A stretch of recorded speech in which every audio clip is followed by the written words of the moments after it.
प्रधानमंत्री फसल बीमा योजना। ప్రధానమంత్రి ఫసల్ బీమా యోజన ఇది ఒక క్రాప్ ఇన్సూరెన్స్ స్కీమ్. ఈ స్కీమ్లో పంట విత్తే టైం అంటే సోయింగ్ టైం నుంచి పోస్ట్ హార్వెస్ట్ టైం, పంట కోసేసి చేతికి వచ్చేదాకా ఈ ఇన్సూరెన్స్ స్కీమ్ అప్లై అవుతుంది.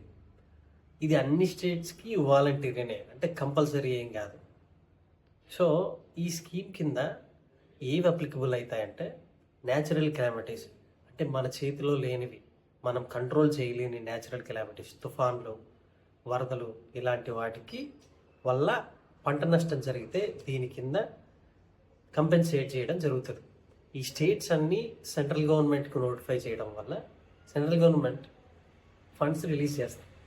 ఓకే, రీసెంట్గా ఫారెస్ట్ డిపార్ట్మెంట్ వాళ్ళు, క్లైమేట్ చేంజ్ డిపార్ట్మెంట్స్ వాళ్ళు స్టేట్ గవర్నమెంట్స్ రిక్వెస్ట్ చేయడం వల్ల కొన్ని కారణాలు కూడా ఇందులో యాడ్ చేయడం జరిగింది. అదేంటంటే వన్యప్రాణుల వల్ల వచ్చే నష్టం, బోర్స్ ఉంటాయి కదా, అడవి పందులు, కొన్ని యానిమల్స్ వల్ల పంట నష్టం జరిగితే వాటిని కూడా ప్రధానమంత్రి ఫసల్ బీమా యోజన కింద కవర్ చేసి కంపెన్సేషన్, నష్టపరిహారం చెల్లించడం జరుగుతుంది.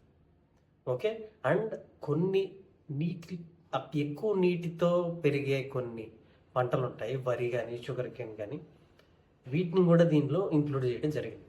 కానీ ఇవి లోకలైజ్డ్గా, అంటే ఇందాక చెప్పినట్టు యానిమల్ వల్ల నష్టం జరిగితే వీటి కింద కన్సిడర్ చేయడం జరగదు. ఇది లేటెస్ట్ అప్డేట్ ప్రధానమంత్రి ఫసల్ బీమా యోజన. ఈ టాపిక్ కరెంట్ అఫైర్స్ కింద 2026 ప్రిలిమినరీలో important. Kindly go through this topic and make sure you cover everything.